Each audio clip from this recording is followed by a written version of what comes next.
자, 안녕하세요. 네, 예. 오늘 이번 시간은 내일 모레 금요일 날 설명회를 하게 돼요. 그 설명회는 내년에 시험 준비하실 분들을 위해서 내가 어떤 지금 현재 교육학 논술의 출제 경향이 어떻고, 그 다음에 전반적으로 그 임용고시를 어떻게 준비해야 되는가, 이런 것들에 대해서 쭉 설명할 것이고, 그 다음에 나는 어떤 식으로 강의를 진행한다, 이걸 설명할 거예요. 그런데 오늘은 그게 아니고 2015학년도 교육학 논술 기출문제, 이 논술 문제가 이전에 그 출제됐던 문제 형식하고 이제 상당히 다르고, 또 여러분들이 이번에 시험 보고 나서 상당히 당황했고, 그 다음에 답안을 만족스럽게 쓰지 못해서 불안해하는 것 같아서 기출문제를 이전에 제가 카페로 대충 자료를 올려놨는데, 이번 시간에는 카페에 올렸던 거 이런 것들을 보완해 가지고 이제 중요한 논거들, 어떤 것들이 논거가 될 수 있는가, 이런 것들을 주로 설명하려고 합니다.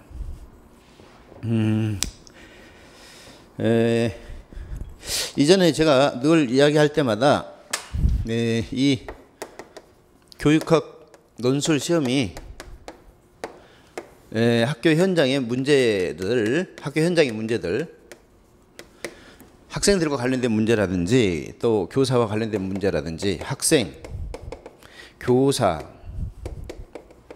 그 다음에 학교, 더 나아가서 정부의 정책, 이런 것과 관련해 가지고 이런 문제들을 교육학 이론을 적용해 가지고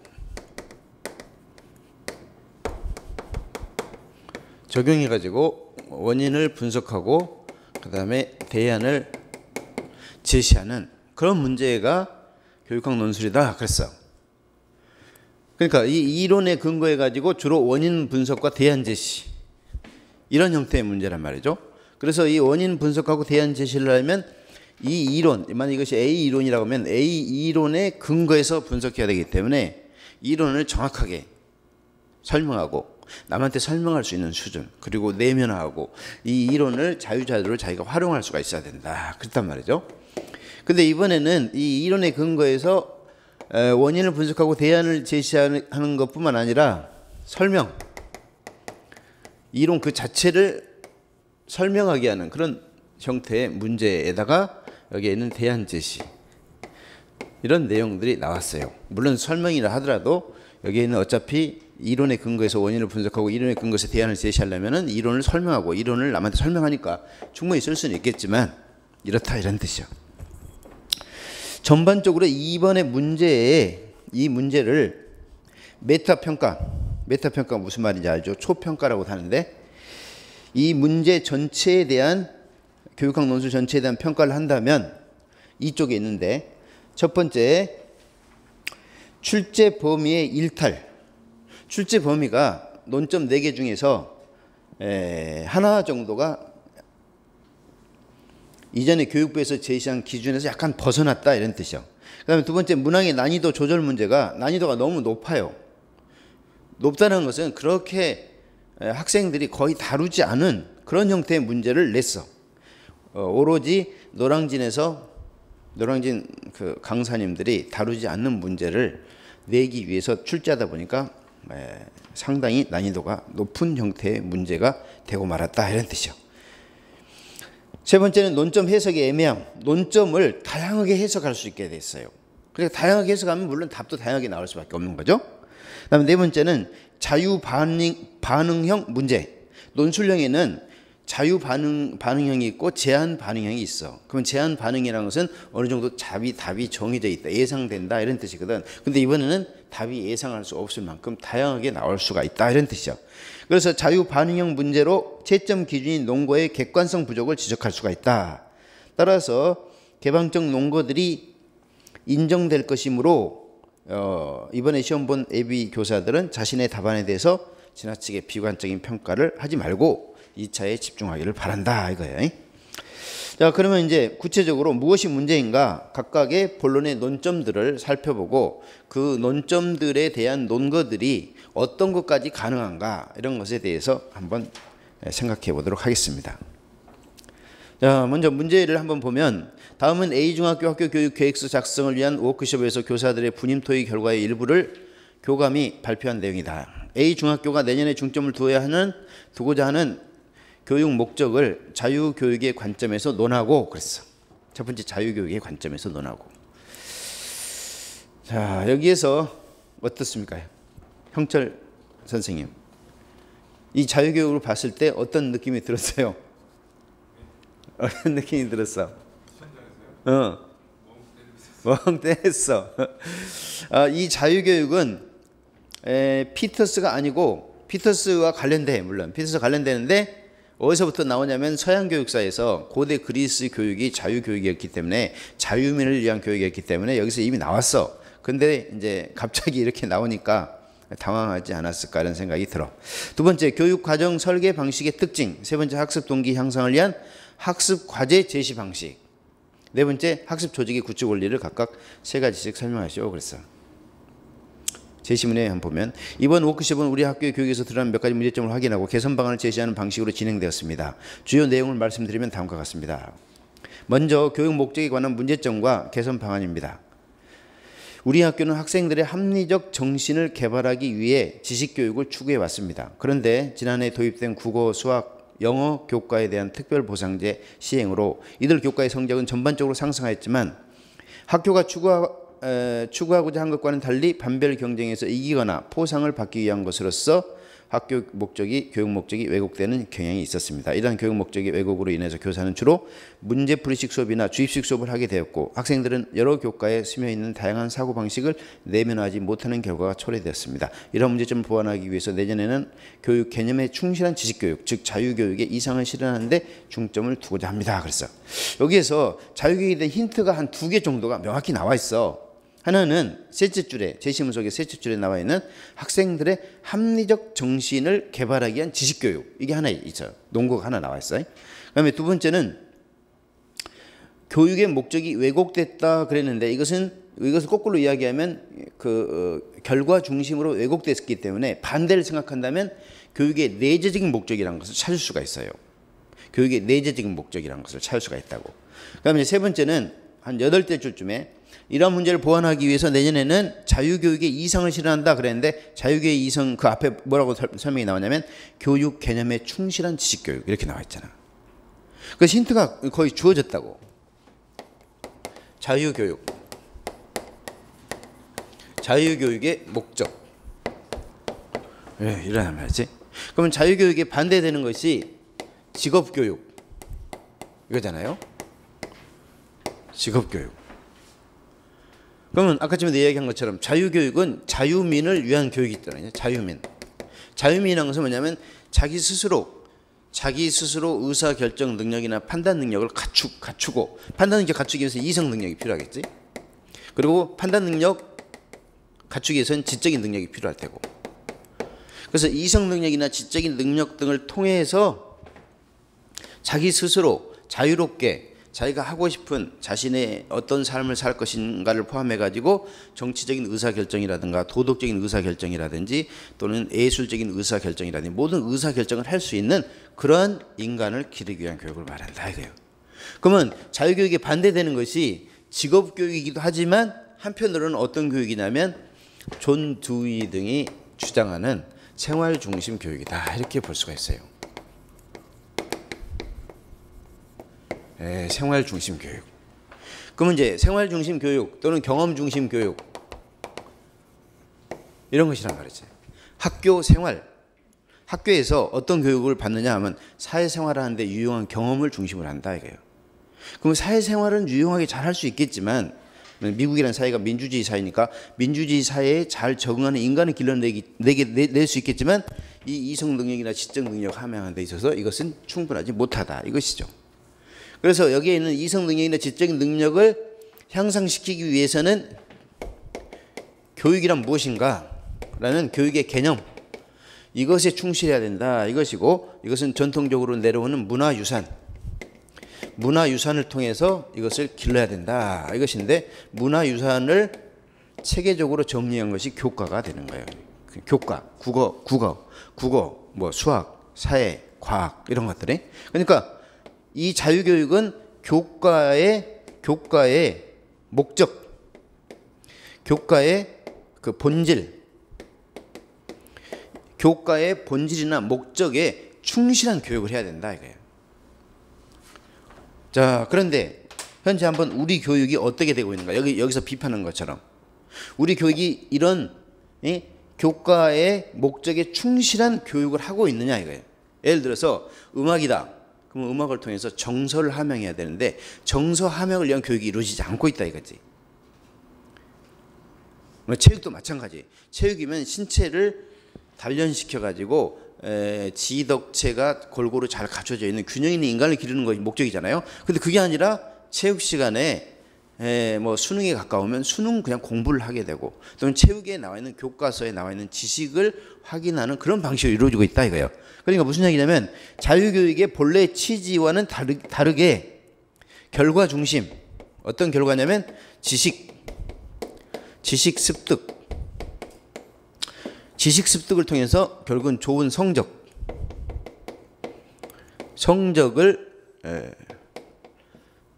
더 좋은 성적을 얻기 위한 경쟁 중심으로 교육이 흘러가고 있다 이거예요. 그러면 이 경쟁 중심으로 흘러가면은 여기서 이야기했던 자유교육에서 이야기했던 이성이나 지적인 능력이라든가 이런 것을 제대로 길러내지 못하고 결과 성적에 도움이 되는, 직접적으로 도움이 되는 결과 중심의 교육으로 흘러나간다. 그래서 이 교육으로 가지 말고, 이런 교육으로 가지 말고 교육의 개념에 충실한 지식교육으로 나아가야 된다라는 것이 이 문제의 핵심이라고 볼 수가 있어요. 그러면 자유교육의 관점에서 첫 번째 문제 한번 이쪽에 한번 내가 해설해 놨으니까 봅시다. 해설을 아주 자세하게 해놨다고. 자, 한번 봐봐. 자유교육의 관점에서 교육 목적 논술. 논점 해석의 애매함. 채점 기준인 논거의 주관성 문제. 첫 번째 논점은 자유교육의 관점에서 교육 목적 논술이라고 제시되어 있는데 이 표현보다는 자유교육의 관점에서의 교육의 방향 혹은 자유교육의 관점에서의 교육관이라고 제시하는 것이 더 명쾌한 논거라고 할 수가 있다. 이 정도로 범위를 좁혀줘야만이 논거가 튀어나올 수가 있어요. 그런데 그렇게 했을 때 교육의 방향이나 교육관이라고 했다면 최소한 교육의 목적, 내용, 방법 정도를 끌어낼 수가 있는 단서가 될 수가 있는데 단순하게 교육의 목적 하니까 학생들이 교육의 목적 뭘 써야 되는가 해가지고 당황하게 됐다 이거예요. 그런데 자유교육의 관점에서 교육 목적 논술이라고 규정함으로써 개방적인 논거를 인정하지 않으면 안 되게 되었다. 자유교육의 의미도 맞을 수가 있고 자유교육의 개념도 맞을 수가 있고 목적도 맞을 수가 있고 성립 준거도 맞을 수가 있고 자유교육에서 강조한 교과 등은 물론 오늘날 자유교육의 전통을 이어받은 인격 완성, 자유교육의 전통을 이어받아가지고 교육의 방향을 제시한 인격 완성, 전인교육, 넓게 이야기하면 잠재력 개발까지도 다 맞게 될 수가 있다 이런 이야기예요. 왜냐하면 교육의 본질은 충실한, 교육의 본질, 내재적인 가치에 충실한 교육을 이야기하기 때문에 그래. 그 밑에 피터스의 자유교육 한번 봅시다. 피터스는 이제 자유교육을 종합 정리한 사람이라고 생각하면 돼. 물론 자유교육은 고대 그리스 아테네로부터 시작됐지만 종합한 사람이다 이렇게 생각하면 돼.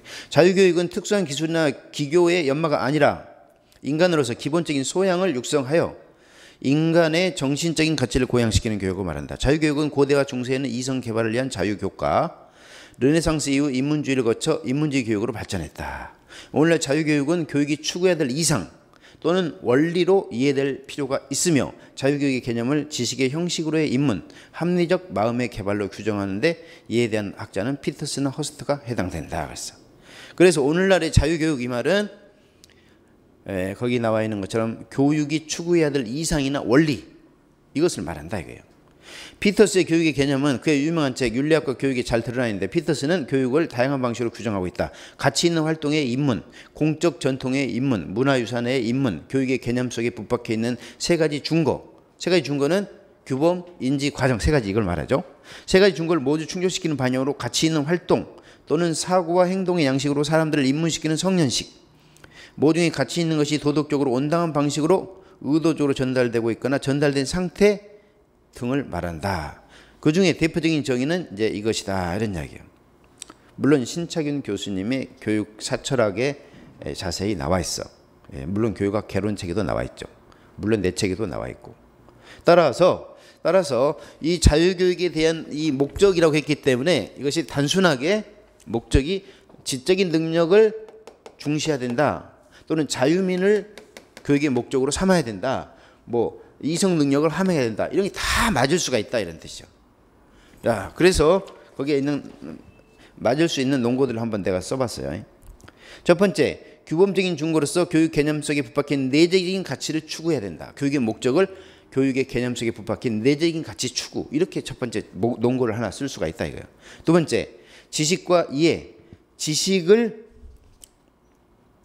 이해, 인지적 안목을 통해 사물 전체를 접목할 수 있는 포괄적이고 통합적인 안목을 형성할 수 있도록 이 안목을 형성할 수 있도록 해야 된다 이것인데, 물론 이것은 피터스에 의하면 내용적인 준거지만 이것을 이런 안목을 형성시켜야 된다 이렇게 한다고 하고 틀렸다라고 말할 수가 없다 이거예요. 그다음에 세 번째, 그 방법에 있어서는 도덕적으로 온당한 방식, 자율성과 자발성, 학습자의 이해와 흥미를 바탕으로 이루어져야 된다. 이것은 목적을 쓰고 나서 계속 이어서 이런 교육이 이루어지기 위해서는 이런 방식으로 이루어져야 된다라고 쓰면은 계속 길어지는 것이고, 여기서는 논거가 목적이라고 했으니까 논거가 한 개를 쓰되 이것을 자세하게 아까 방금 피터스가 이야기했던 세 가지 그 준거에 맞춰서 이것을 자세하게 써도 맞고, 그 다음에 여기에는 한 개를 쓰지 말고 논거를 분리해 가지고 따로따로 이렇게 써도 맞고 충분히 다 맞을 수가 있다 이거예요. 다만 주의해야 될 것은 이것의 교육에 반대되는 것이 존 두이 등이 주장하는 그런 경험 중심, 생활 중심 교육이니까 경험이나 생활보다는 전통적으로 내려오는 문화유산에 초점을 맞춰가지고 지적인 능력을 함양하는 교육으로 가야 된다. 이 정도 제시했다면 논거들이 거의 다 맞게 된다 이거예요. 거기에 네 번째, 교육의 본질에 충실해야 된다. 인격 완성, 잠재력 개발, 전인 교육. 이것도 맞을 수가 있고, 다섯 번째, 교육의 내적인 목적에 충실해야 된다. 교육의 개념에 충실한 교육, 사회적 실제로의 인문, 즉 사회 속에서 적용할 수 있는 이론의 이해, 이런 것들까지 넓은 의미로서 다 맞게 될 수가 있다 이거예요. 주의해야 될 것은 학습자 중심이나 경험 중심이나 활동 중심, 이것은 조금 적합성이 조금 떨어진다 이렇게 볼 수가 있다 이거예요. 왜냐하면 지식 중심이니까. 우리 교육이 나가야 될 방향이 지식, 전통적으로 내려오는 문화유산 속에 있는 지식 중심으로 가야 되냐, 아니면 사회 생활 경험,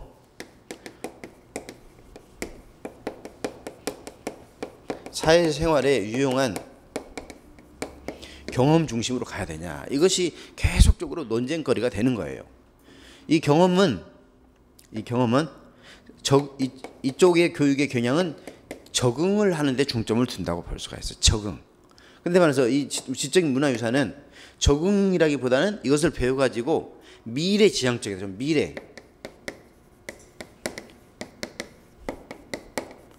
과거에 가치 있는 것을 배워가지고 미래지향적으로 우리가 아직 개척되지 않는 그런 세계를 찾아서 연구하고 이렇게 하려면은 지금까지 전통적으로 쌓아놓은 그 문화유산 속에 있는 지식들을 우리가 완전히 내면화하고 내 걸로 만들어야만이 그걸 바탕으로 해서 우리가 보이지 않는 세계를 볼 수가 있는 거지.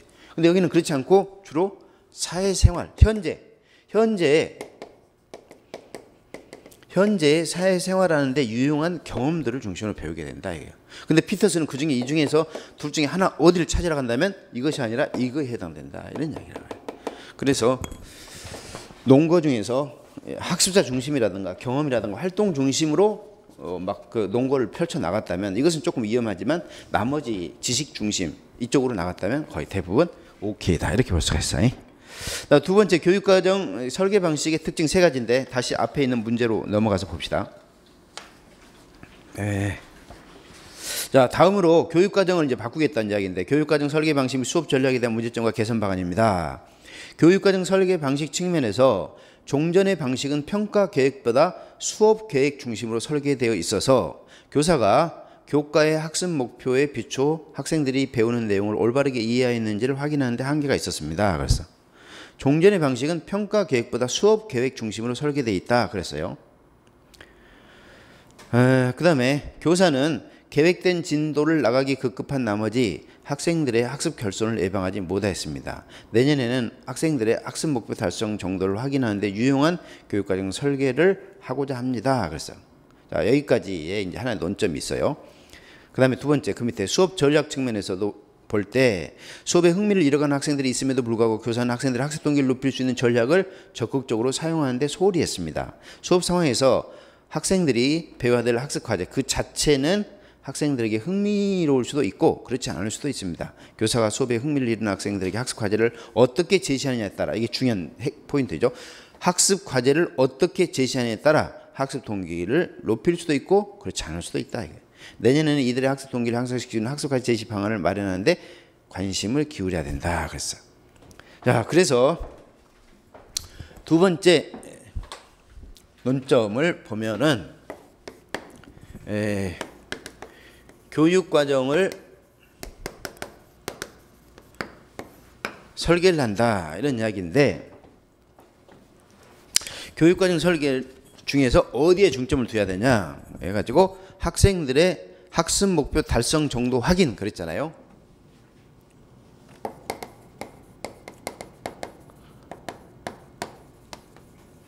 학생들의 학습 목표 달성을 확인하는 데 가장 유용한 교육과정 설계를 말해. 그러면은 여기에 있는 전체적인 이 문맥상으로 봤을 때 전통적인 수업 설계 방식이 이제 타일러인데, 여기서 타일러에 대해서 약간 비판을 했어요. 타일러는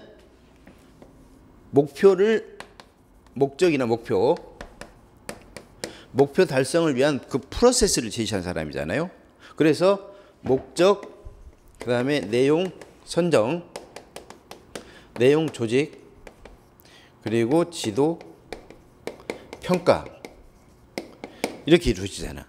자, 그러니까 목적을 가장 중요시하고, 그다음에 목적 달성을 위한 프로세스 이런 것들을, 이 절차를 중요시하고, 절차, 그러니까 절차 모형 그렇게 얘기하거든. 절차를 중요시하고, 그러고 나서 평가를 한다 이거예요. 근데 이런 식으로 짠 것을 이 사람은 어떻게 비판했냐면 평가 계획보다 수업 계획 중심으로 설계되어 있다. 지금 그렇게 이야기하고 있잖아요. 여기서 평가 계획보다 수업 계획 중심으로 이루어졌다라는 것은 지금 이 프로세스, 이 과정, 이것을 지금 중요시하고 마지막에 얼마나 도달됐는지 그냥 확인한다. 이런데 이제 타일러는 여기에 초점을 맞추고 있다 이거예요. 이 프로세스에 중점을 두고 있다는 것을 여기서는 지금 강조하고 있어요. 그러면은 그럼 평가는 크게 강조하지 않고, 이 프로세스에 따라서 학생들이 얼마나 공부했는지를 확인하는 데 중점을 둔다라는 것이 이 사람이 지금 쓰고 있는 내용이란 말이지. 그래서 이 평가를 더 강조하기 위한, 평가 계획을 강조하기 위해서는 단순한 확인하는 게 아니라 평가 계획을 강조하기 위해서는 여기에 있는 목적이나 목표 다음에 바로 여기다가 평가 계획을 수립해가지고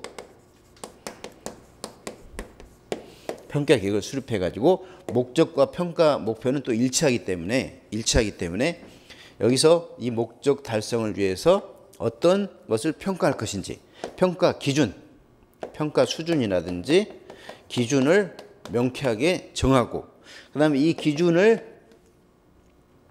바탕으로 해가지고 평가 도구를 만들어야 되겠죠. 도구를 만들고 여러 가지 자료를 수집해가지고 이것을 바탕으로 해가지고 반드시 모든 학생들이 반드시 목표에 도달할 수 있도록 이 계획을 짜야 된다. 이게. 그리고 나서 이제 수업에 대한 계획을 세운다 이것이요. 근데 우리나라하고는 좀 다른 시각인데, 미국은 주로 이제 활동 중심으로 수업을 하잖아요. 그러니까 활동 중심으로 수업을 하다 보니까 우리나라처럼 이제 이 교과서에 의해서 하는 이제 주도 있겠지만, 교과서가 아니라 선생님이 이번 시간에는 이제 이런 그 목적 달성을 위해서 이런 활동을 한다. 그래갖고 이 활동을 중심으로 수업이 진행되다 보니까 학생들이 이번 시간에 도달해야 될 목표가 무엇이고 반드시 이르렀는지 이르지 않았는지를 확인하는 데 소홀히 했다 이거예요. 그러다 보니까 학습 부진아들이 많게 되고, 부진아들이 많다 보면 학교에 부적응하게 되고 그 친구들이 중도 탈락하게 되는 그런 현상이 벌어지니까 모든 학생들이 반드시 수업이라는 것은 반드시 이 수준에 이르도록 해야 된다. 여기에 중점을 뒀다 이거예요. 그래서 여기에 있는 평가 계획을 강조한 것인데 이것을 위긴스의 역방향 설계 이렇게 이야기한다 이거예요. 에? 그러면은 평가 계획을 강조하는 그런 수업 설계, 이것의 특징을 3가지 써라 이렇게 나왔잖아요. 그런데 문제는 이 위긴스의 역방향 설계가 타일러 거하고 비슷해. 다만 평가만 앞으로 가져와 가지고 평가 계획을 확실히 수립해 가지고 한다는 것, 이 차이거든. 그래서 거기 해설을 한번 봅시다. 3쪽에 봐봐. 3쪽에 거기 보면 교육과정 설계 방식의 특징 3가지 설명에서 두 번째 논점은 교육과정 설계 방식 특징 3가지라고 제시되어 있는데 이를 어떻게 해석할 것이냐의 문제인데 문맥상 위긴스의 역방향 설계 유형이라고 할 수는 있으나 애매한 단서와 역방향 설계가 타일러의 모형에 근거하고 있다는 점에서 혼란을 가중시켰다. 역방향 설계라고 해석할 수 있는 근거는 첫 번째, 종전의 방식은 평가 계획보다는 수업 계획 중심으로 설계되어 있어서 학습 목표의 이해도와 학습 결손 예방에 한계가 있었다라는 것이다. 그랬어. 이 내용은 분명히 이제 역방향 설계라는 것이 알 수가 있어요. 왜냐하면 평가 계획보다 수업 계획을 중심으로 하다 보니까 결손이 이제 많이 생겼으니까 결손을 줄이기 위해서는 평가 계획이 더 체계적으로 세워져야 된다. 이런 이야기잖아요. 그러나 근거로 제시한 두 번째, 학습 목표 달성도 확인하는 데 유용한 교육과정 설계를 하고자 한다. 이 말이 있는데 이것이 학생들의 논점 해석을 혼란스럽게 하였다. 여기에서 타일러 이론의 한계를 보완하여 평가 계획을 중시한다는 점에서는 이해되는데 두 번째 단서인 타일러 모형의 특징으로 추론될 수 있는 힌트 제공에 한계가 있다고 할 수가 있다. 그러므로 타일러의 교육과정 개발 모형이나 평가 계획과 관련된 다양한 논거들을 어떻게 평가해 줄 것인가가 문제된다. 그래서 무슨 얘기냐면 첫 번째 논거는 타일러 것이 아니요. 이것은 역방향 설계 맞아. 근데 두 번째로 내가 2번으로 표시한 학습 목표 달성도를 확인하는 데 유용한 교육과정 설계를 하고자 했다 그랬는데 타일러도 가장 중요한 것은 이 프로세스이긴 하지만 평가에서 학생들의 목표 도달도를 확인하게 된단 말이지.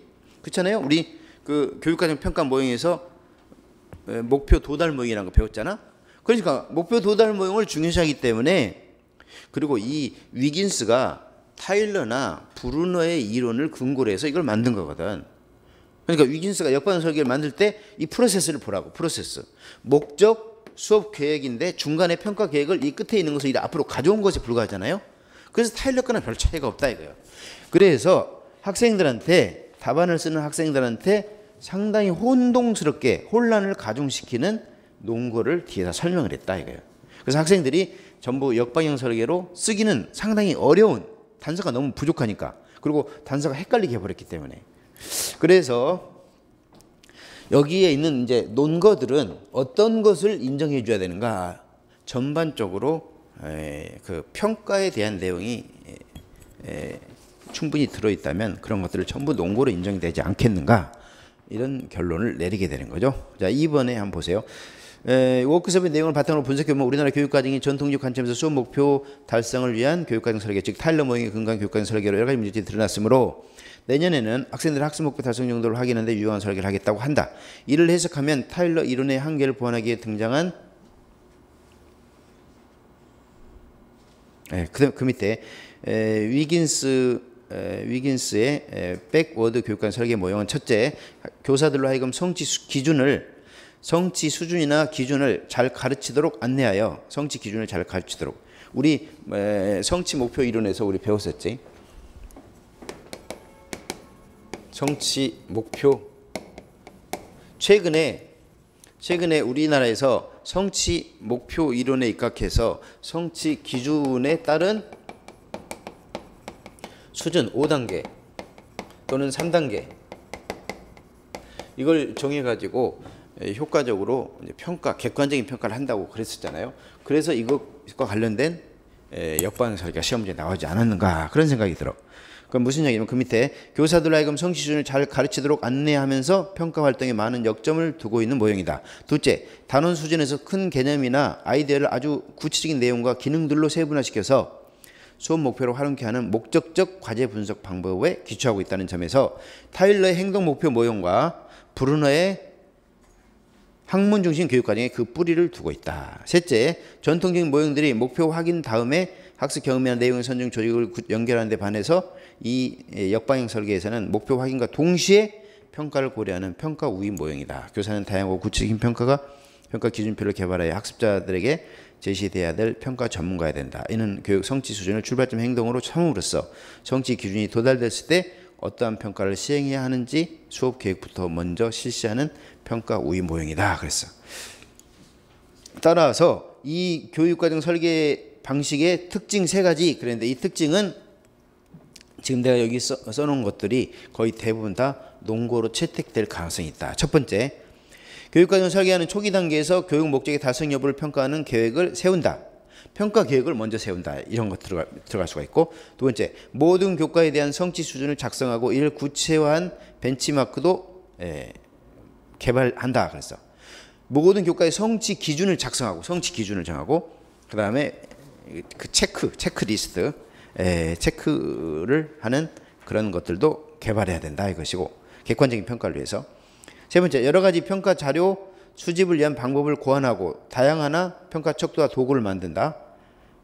수업을 잘하는 것보다 평가 계획을 자세히 수립하고 누구나 받아들일 수 있는 데이터를 수합해서 세련된 평가 도구를 개발하는 것이 중시된다. 그 다음에 그 위에 나와 있는 교육과정 설계 모형의 첫째도 셋째도 다 논거가 될 수가 있어요. 그 다음 쪽에 있는 5번째, 이 모형은 평가 설정 과정에서 교과의 내용 기준을 반영하며 평가 계획을 통하여 내용과 관련된 수행 성취 기준을 명확히 한다는 점에서 국가의 교육과정 기준과 현장의 수업을 일치시키려는 장점이 있다. 그랬어. 그 다음에 평가 수준을 학생들에게 먼저 알려줌으로써 학생이 효율적으로 학습에 임할 수 있게 한다. 교사도 성취 수준에 맞춰 수업을 하기 때문에 최선의 학습 지도를 할 수가 있다. 형성평가를 통해서 목표 달성도를 중간중간에 확인해갖고 학습 결손을 보충할 수가 있다. 교육적 감시관을 바탕으로 학습자의 능력과 수준을 파악하여 그에 적합한 피드백을 통해 목표 달성이나 의미 형성에 도움을 준다. 타당도가 높은 평가 도구를 제작한다. 수준별 평가 문항 제작, 형성평가 중시, 철저한 피드백, 성장 지향 평가, 역동적인 평가나 수행 평가도 들어갈 수가 있어요. 그러니까 평가를 중요시한다는 거잖아. 평가 계획을 중요시하고 평가를 우선시한다 했잖아. 그래서 평가와 관련된 논거가 들어가면 이것을 다 받아들여야 되는 그런 애매한 그런 논점이 되고 말았다. 이런 이야기예요. 자, 그 다음에 이제 그러니까 점수를 후하게 줄 수밖에 없겠지. 왜냐하면 관련된 걸 다 줘야 되는 그런 상황이 됐다니까. 지금 현재 이 문제 자체가. 세 번째, 학습 동기 향상을 위한 학습 과제 제시 방식 3가지 그랬는데 아까 다 문제는 읽었으니까 학습 동기 향상을 위한 학습 과제로는 켈러의 모형을 중심으로 제시하면 될 것이지만 꼭 켈러와 관련된 것은 뭐냐면 주적 자만 중에서 적절성 또는 관련성과 관련된 거하고 그 다음에 두 번째는 자신감과 관련된 이런 과제가 중심이 된다고 볼 수가 있어. 그러니까 논거를 2개만 쓸 수는 없잖아요. 그래서 우리가 그 모의고사에서 많이 다뤘던 피아제 이론에 입각해서 학생들한테 인지적 갈등을 유발하는 과제를 제시한다 이거예요. 학생들보다 약간 수준이 높은 과제를 제시한다. 그러면은 학생들이 호기심을 갖고 문제를 해결하려고 노력하겠죠. 그래서 동기가 생기는 거겠지. 그 다음에 이제 비고치기 이론에서는 GPD 영역, 근접 발달 영역의 범위 내에서 과제를 제시하면 효과적이다는 것이고, 브루너 이론에 의하면 나선형 교육과정에 입각해서 학생들의 수준을 고려해가지고 교육과정을 계열화해야 된다 이것이고, 적성처치 상호작용 모형에 입각해서 과제를 제시하면은 학생들의 적성에 맞는 처치로서 학습 과제를 제시해야만이 수업이 진행되니까 학습 과제를 제시하면 되는 것이고, 그 다음에 개별화 학습 모형, 학생들의 개개인의 특성이라든가 소질에 맞는 그 과제를 제시함으로써 학생들의 학습 동기가 높아지겠지. 이 문제의 논거는 학습 동기를 높여줄 수 있는 과제 제시인지 아닌지가 논거의 적합성 평가 기준이므로 다양한 논거가 채택될 수가 있을 것이다. 그래서 세 번째, 적합한 중요 논거를 보면은 적절성, 자신감, 만족감은 조금 거리가 있어요. 이제 이 만족감이라는 내용을 어떤 내용을 제시하냐에 따라서 이게 맞을 수도 있고 틀릴 수도 있어. 그냥 막연하게 주의, 적절성, 자신감, 만족감 이 정도로 제시하면 안 되고 학생들한테 주의를 집중시킬 수 있는 과제를 제시한다. 이런 식으로 학생들 주의를 집중시킬 수 있는 뭐 학습 과제를 멀티미디어로 제시한다. 이런 식으로 됐을 때 논거로서 채택이 된다 이거예요. 물론 애매한 경우가 많이 있지만. 두 번째, 적절성은 친밀한 배경 지식과 관련된 과제를 제시해가지고 동기를 높여주고 수준별 학습 과제를 제시해가지고 학습 순서나 과제를 스스로 선택하게 한다든가 자신의 수준의 능력에 적합한 학습 과제를 선택하고 계열성에 맞는 과제를 제시하고 뭐 딱 이런 거에 다 해당된다고 볼 수가 있어. 그 다음에 이제 5번에 주의 집중을 위한 동기 유발을 위한 시청각 자료를 제시한다. 뭐 피아제 이론에 근거한 인지적 갈등을 유발하는 과제 제시, 피아제 이론에 근거해 사고 수준에 적합한 학습 과제 계열화 제시, 비고치키 이론에 의한 근접 발달 능력, 브루너 적성 조치 이런 것들이 다 논거로 채택될 수가 있다 이거예요. 자, 이제 마지막에 앞으로 문제로 와서 다시 한번 이제 마지막 봅시다. 내년에는 우리 학교는 교육 개념에 충실한 지식 교육을 하고 학생들의 학업 성취와 학습 동기를 향상시키는 데 좀 더 세심한 관심을 기울여야 할 것이다. 이 일의 성공 여부는 교사가 변화의 주체로서 자발적인 노력을 얼마나 기울이냐에 달려 있다. 그래서 우리 학교는 교사가 모두가 교육 활동에 능동적으로 참여하면서 지식과 학습 정보를 서로 공유하면서 지속적으로 변해가는 학습 조직을 구축하고자 한다. 그래서 여기서 학습 조직 그 구축의 원리 그랬는데 여기서 힌트가 나와 있어. 힌트를 갖다가 약간 전문적인 표현으로 바꾸면은 이게 충분히 다 맞을 수가 있는데 힌트를 제대로 잘 못했어. 제시문을 잘 활용 못한 것 같아요. 거기에 첫 번째 보면은 이 일의 성공 여부는 교사가 변화의 주체로서 자발적인 노력을 기울여야 된다 그랬어. 여기에서 교사의 자발성이나 교사의 주체성, 교사의 역량, 교사의 능력이 매우 중요하다 이거예요. 세 번째 논점은 쉬우니까 넘어가고 네 번째 논점 학습 조직 구축. 그러니까 문제가 나오면 그 문제가 기존의 본 문제가 아니고 새로운 문제라는 것을 생각하고 문제를 분석하라고 그랬는데 문제를 대충 보고 하신 분들이 많더라고. 학습 조직 구축의 원리, 러닝 오가니제이션. 그러면 기존의 조직은 전통적인 조직하고 지금 현재 지식 정보화 시대에 이제 산업사회겠죠. 산업사회 조직은 어떤 업무를 처리하는 그런 조직이에요. 업무를 처리하는 조직. 그렇기 때문에 산업사회 조직은 기존의 그 공장에서 물건을 만든다든지 또는 어떤 회사에서 빵을 만든다든지 그 회사에 적응하는 데 중점을 뒀어요. 근데 지식정보사회는 적응만 가지고는 안 된다 이거예요. 조직이 새로운 무엇인가를 만들어내야 된다. 다시 하면 변화를 통해서 새로운 것을 창조해야 된다 이거예요. 그럼 변화를 통해서 창조하기 위해서는 뭐가 필요한가? 학습이 되지 않고서는 계속적인 학습이 되지 않고서는 새로운 것을 창조할 수가 없다. 예를 들어서 여기 앞에 있는 스마트폰을 파는 가게에서 새로운 스마트폰이 나왔으면 그 스마트폰 판매원들이 그걸 빨리 학습을 해야만이 설명해 줄 수 있을 거 아니에요? 학습하지 않으면 설명을 못 하니까 그럼 그 조직은 점점 더 쇠퇴하게 된다 이런 뜻이에요. 그래서 지식 기반사에 적합한 조직이 변하기 위해서는 학습 조직화돼야 된다 이런 뜻이고 학습 조직이 되기 위해서는 어떻게 나아가야 되느냐 이걸 지금 말해. 근데 그 힌트가 아까 전에 얘기한 것처럼 밑에서 셋째 줄에 교사가 변화의 주체가 돼야 된다 이렇게 쓴다 하더라도 틀렸다고 말할 수가 없다 이거예요. 그다음에 두 번째 지식과 학습 정보를 서로 공유해야 된다. 이게 중요한 논거예요. 정보 공유. 지식과 학습 정보를 지속적으로 서로 공유하면서 변해야 된다 이거예요. 그리고 능동적으로 참여하는 것은 그 위에 있는 거하고 비슷한 거니까 그냥 논거가 일단 세 가지 중에서 두 가지 정도가 이미 나와 있어 여기에. 그러면은 지금 현재 이 문제는 조직과 관련된 문제잖아요. 조직을 바꾼다는 이야기잖아. 그럼 조직을 바꾼다 그 말은 우리가 지금까지 교육학 이론 중에서 많이 다룬 문제 중에서 무엇인가 그걸 생각해 봐야지. 그래서 조직 바꾸는 것은 변혁 지향적 리더십은 뭐라겠어? 기존의 상황이라든가 기존의 조직을 혁신하고 개혁한다고 그랬잖아요. 그래서 변혁 지향적 리더십을 활용하면 되고 그 다음에 두 번째는 서로 협력해야 되니까 협력하면은 하버마스의 그 의사소통적 행위론에 입각해서 아이디어를 찾을 수가 있지 않겠느냐 이거지. 자, 5쪽에 한번 봅시다. 문제를 한번 보자고요. 출제 기준을 벗어난 논점. 교육학의 학문 영역이나 주제를 특정 영역이나 특정 교과나 특정한 영역으로 엄격히 함정할 수는 없을 것이다. 그런데 네 번째 논점인 학습 조직에 관한 문제는 어디서 주로 많이 다루냐면 평생교육론에서 많이 다뤄요. 교육행정학 중에서 교재는 거의 대부분 없어. 특정한 교재 하나 있어. 왜냐하면 이 학습 조직이라는 용어가 어디서 유행하냐면 이게 경영학에서 유행하거든. 경영학. 응? 그러니까 경영학은 이제 교육행정에 가까운데 교육행정학에서 이런 것을 주로 다루지 않았다. 이건 특정한 체계에만 이게 나와 있어요. 자, 학습 조직 구축이 중요한 주제이긴 하지만 출제 범위가 편중되었다는 문제가 있다. 이 문제의 논거는 제시문에 힌트가 충분히 제시되어 있다. 우리 학교는 교사 모두가 교육 활동에 능동적으로 참여하여 지식과 정보를 서로 공유하면서 지속적으로 변화해가는 학습 조직을 구축해야 된다라고 서술되어 있으므로 전문 용어로 전환하여 논거로 사용할 수 있었을 것이다.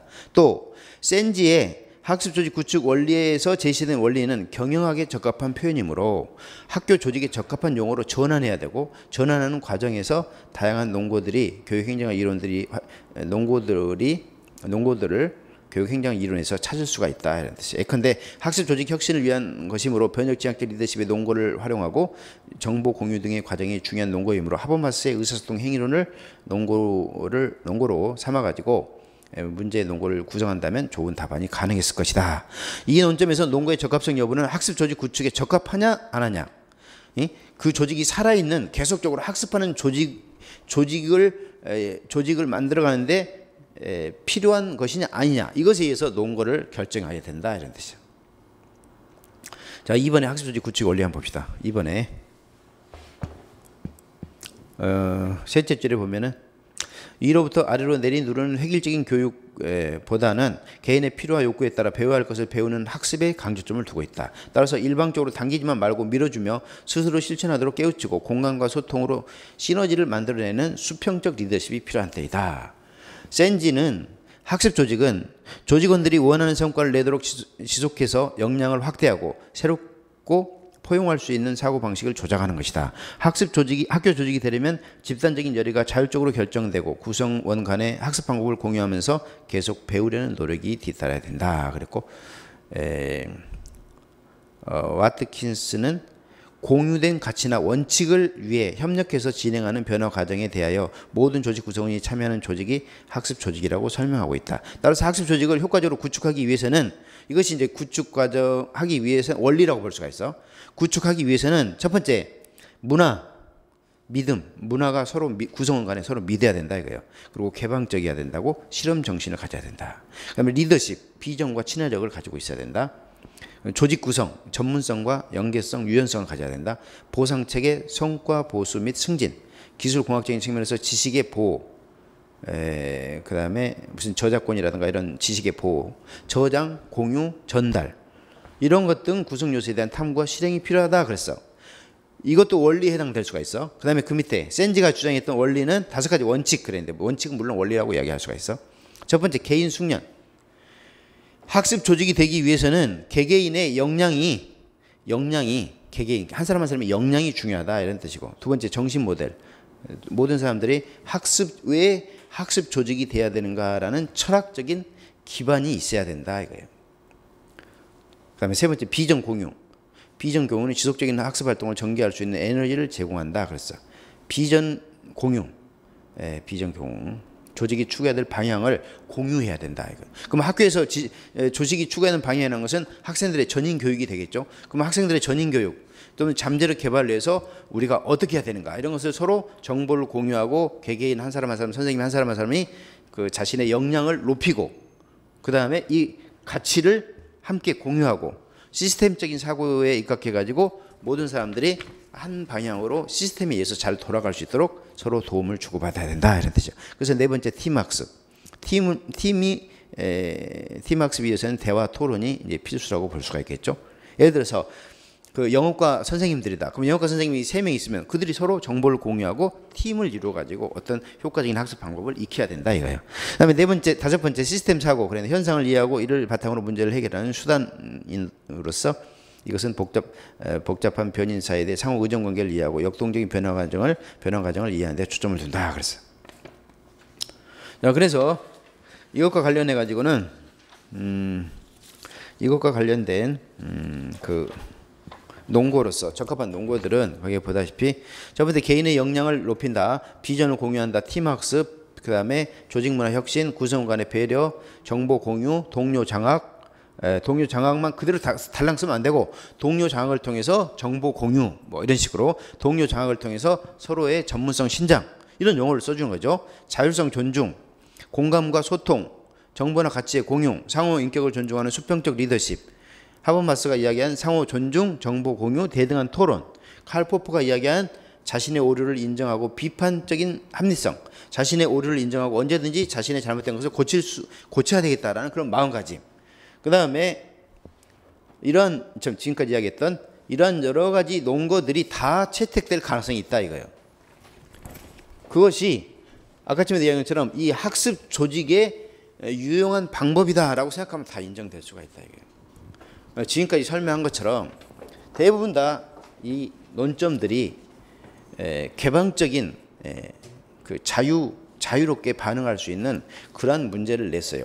한마디로 이야기하면 마치 대학교에서 교수님들이 그 기말고사라든가 이때 주관식으로 문제 내던 식으로 내버린 거예요. 그러니까 논거들이 다양한 논거들이 채택될 수밖에 없는 그런 최악의 문제를 만들었다 이렇게 볼 수가 있는 거지. 어때 형철이? 어떻게 생각해? 점수의 폭이 큰 것이 아니라 그 사람들이 이제 어느 정도까지 논거를 인정해 주느냐 이것이겠지. 이걸 갖다가 항의한다면은 그 사람들이 다 받아줄 수가 없어요. 왜 이거 틀리냐 막 하면은 그 사람들이 그것을 갖다가 다 받아줄 수가 없으니까 물론 시험지는 만약에 열람을 하고 싶으면 시험지는 볼 수가 있어. 그렇지만 채점의 기준이라든가 채점 표시 이런 것은 보여줄 수가 없어. 그래서 지금 형철 씨가 이야기한 것처럼 점수 폭이 내가 점수 채점해 줄 때 한 4점 정도 이렇게 폭을 넓혔잖아요.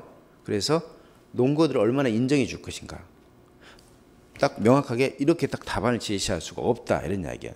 내가 지금 제시하는 이런 다양한 논거들이 다 채택될 수가 있기 때문에.